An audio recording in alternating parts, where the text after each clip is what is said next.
दे रहे हो।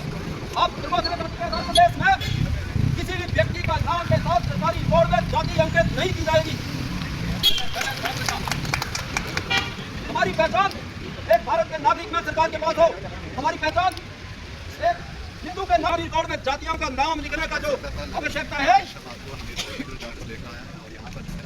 ताकि अपने वोट बैंक को अलग ग्रुपों में बांट के उनको अपनी तरफ आकर्षित करने का प्रयास जो है वो किया जाता रहे। इनकी राजनीति चलती रहे, ये लोग सत्ता में बने रहे। केवल हमने अपने जिला के पदाधिकारियों को यहाँ बुलाया था। हम लोग यूजीसी के जो गाइडलाइंस अभी जारी की गई हैं, पूरे देश भर में उच्च शिक्षण संस्थानों में उनको लागू किया जाएगा। उसके विरोध में हम लोग डीसी के माध्यम से देश के माननीय राष्ट्रपति, देश के माननीय प्रधानमंत्री जी को एक ज्ञापन सौंपने जा रहे हैं।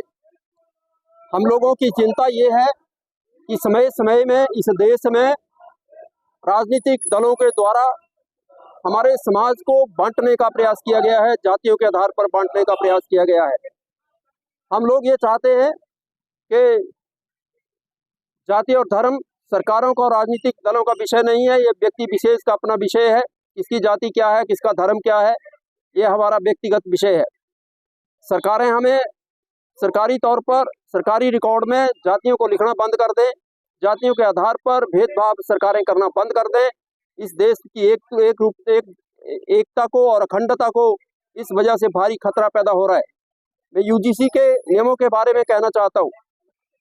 हमारे शिक्षण संस्थानों में पहले ही बहुत बड़ा भेदभाव ये सरकारें कर रही हैं, जहां रिजर्व कैटेगरी के बच्चों से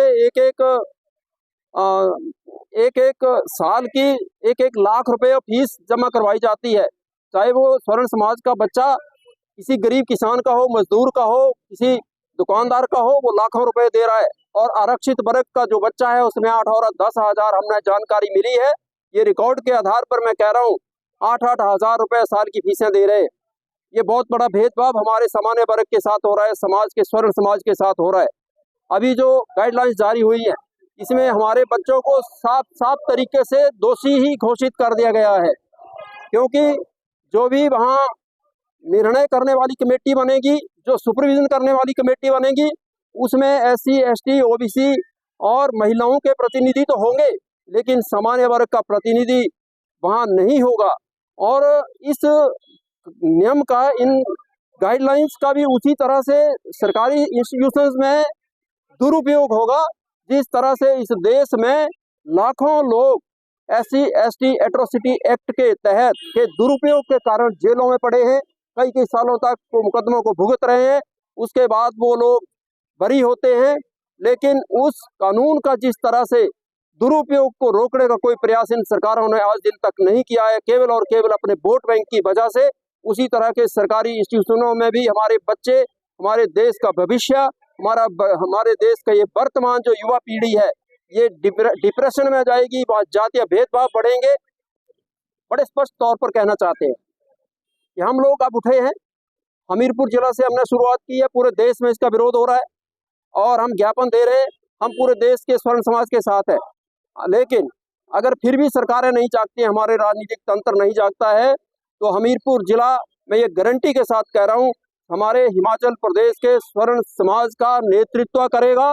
सरकारों को और राजनीतिक दलों को घुटने टेकने के लिए मजबूर करेंगे।